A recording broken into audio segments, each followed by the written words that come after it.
बिस्मिल्लाहिर्रहमानिर्रहीम। हर जगह ईद-ए-ज़हरा बहुत जोश और खरोश में मनाया गया। आए देखते हैं लोग कितने पुरजोश अंदाज में ईद-ए-ज़हरा मना रहे हैं। तमाम मोमिनीन मोमिनात का ईद-ए-ज़हरा मुबारक हो।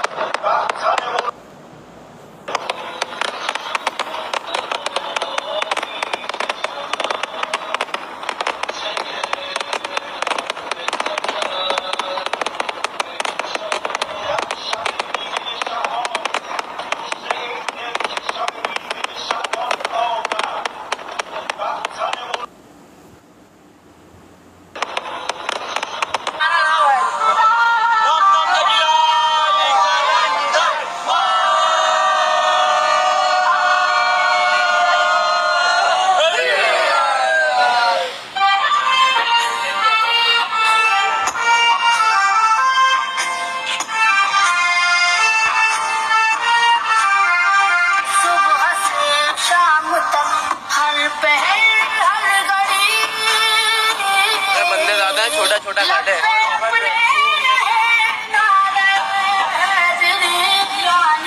और कितना छोटा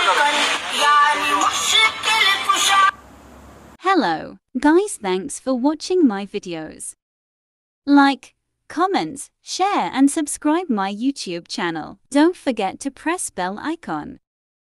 There will be more Islamic and informative videos. Ilmkashahartv.